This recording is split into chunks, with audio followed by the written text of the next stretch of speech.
અંબાલાલ પટેલની આગાહીઓ છેલ્લા ઘણા સમયથી આપણે જોઈ છે કે સટીક આવે છે, બિલકુલ સટીક એમની આગાહી સાબિત થાય છે અને ફરી એકવાર એમણે આગાહી કરી છે કે 24 કલાકમાં આ લો પ્રેશર સાયક્લોન બનવાની શક્યતા છે અને જ્યારે એ સાયક્લોન બનશે, વિંડીએ જે અનુમાન બતાવ્યું હતું એવું જ કંઈક પણ એનાથી પણ ભયાનક અનુમાન અંબાલાલ કાકા કરી રહ્યા છે। શું કહી રહ્યા છે અંબાલાલ પટેલ, જુઓ।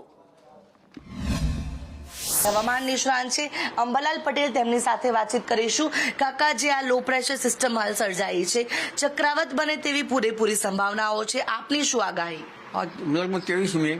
આજથી જ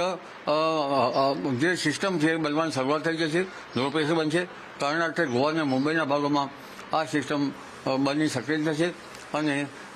લગભગ આવતીકાલ સુધીમાં ગેરમાર્ગ લો પ્રેશર બની તારીખ 24-25 સુધીમાં ચક્રવાત બનવાની શક્યતા રહેશે અને આ ચક્રવાતનો ઘેરો બહુ મોટો હશે અને લગભગ સાગર કાંઠે શરૂઆતમાં 50-60 કિલોમીટર ઝડપના પવન ફૂંકાશે, ધીરે ધીરે 100 કિલોમીટરની ઝડપના પવનો ફૂંકાશે અને તારીખ 24-25 સુધીમાં લગભગ રત્નાગિરી, મુંબઈ, મહારાષ્ટ્રથી માંડીને છેક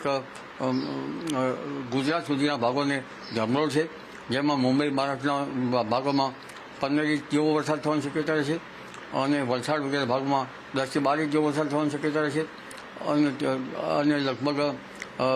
દક્ષિણ સૌરાષ્ટ્રના ભાગમાં પણ ભારે વરસાદ થવાની શક્યતા રહેશે। આવા ડાંગ, વલસાડ ઉપરાંત નવસારીના ભાગો સુધીમાં વરસાદ થશે, નવસારીના ભાગોમાં પણ કેટલાક ભાગોમાં ભારે વરસાદ થવાની શક્યતા રહેશે, વડોદરાના ભાગોમાં વધુ વરસાદ થવાની શક્યતા રહેશે, પશ્ચિમ સૌરાષ્ટ્રના ભાગોમાં ભારે વરસાદ થવાની શક્યતા રહેશે અને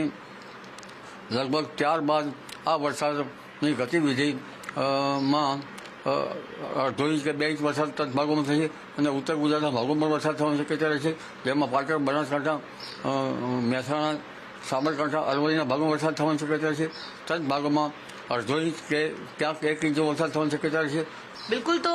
જે રીતે આ જે વરસાદી સિસ્ટમ છે ડિપ્રેશનમાં પરિવર્તિત થશે, ડીપ ડિપ્રેશનમાં પરિવર્તિત થશે અને ત્યારબાદ એક સાયક્લોનનું રૂપ ધારણ કરશે અને કેમેરા પર્સન મેહુલ પટેલ સાથે આયુષી યાજ્ઞિક, સંદેશ ન્યૂઝ, ગાંધીનગર।